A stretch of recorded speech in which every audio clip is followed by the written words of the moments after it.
Oh. Oh, sorry, I'm not ready. No. Sorry about that.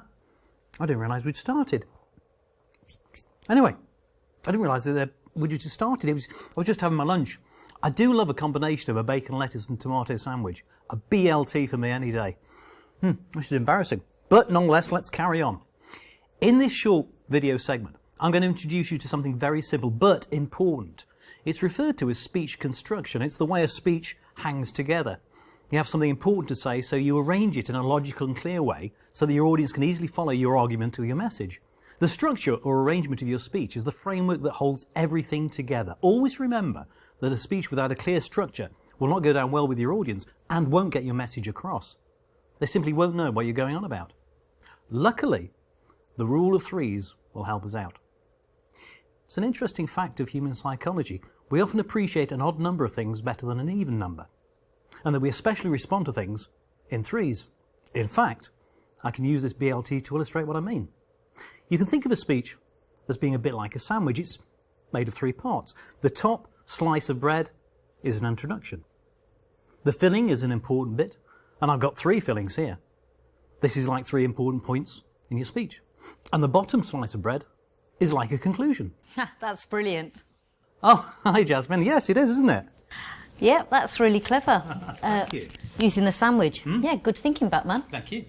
Yeah, I'm sorry about earlier. Yeah, no, don't worry about it. So do you always use the 3-part theory, you know, when you're writing a speech?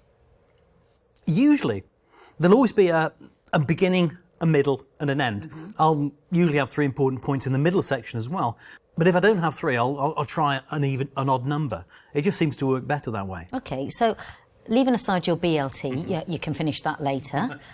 Can you summarise the structure of a good speech for us?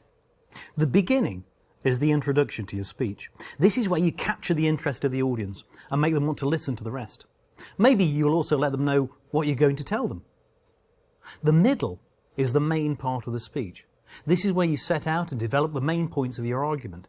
This needs to be arranged well and is often made up of 3 main points. The end is the conclusion of the speech. This is where you sum up everything you've said and you'll be able to pull everything together and inspire or enthuse your audience. So which is the most important, would you say? Well, they're all important, really. While the main body is where you set out your arguments, you've got to have a good beginning to capture your audience's attention and a good ending to consolidate what you've told them. So how long do you reckon each part of your speech should take, roughly? Well, in terms of time, it kind of depends on the length of the speech, really. I reckon the beginning and end should be about 15% of the total time, and the middle, the remaining 70%. But that's just a rule of thumb. So a 10-minute speech might have a beginning and an end that's about 1.5 minutes, and then the main body is about 7 minutes. Yes, that's about it. But as I said, it's only a rough guide. I think that we should give our subscribers a couple of examples, don't you? Yes, I do. Let's ask Guy to join us and tell us about his paper-making speech. Hiya. Hey guys. So, Guy, how will you plan your speech? Well, my beginning will highlight the importance of paper, with probably some famous historical examples, and I'll also let the audience know what I'm going to speak about. My middle will discuss 3 things: the history of paper, traditional methods of making paper, and how paper is made now. The end of my speech will give a quick summary of what I've spoken about and look forward to the continuing importance of paper in our digital age. Thanks, Guy. So this is it in outline.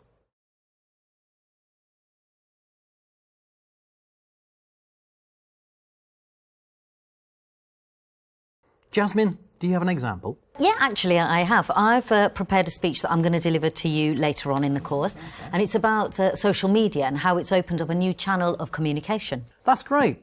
Will you tell us how it'll be arranged, or is it a secret? No, it's not a secret at all.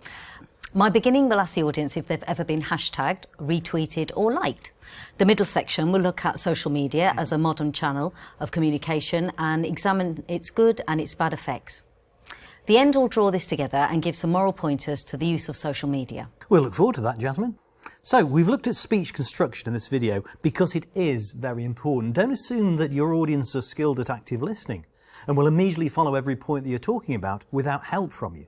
That's why it's important. In the next video segment, we're going to look at the 3 parts of speech in more detail so that you can see what it's all about. See you then.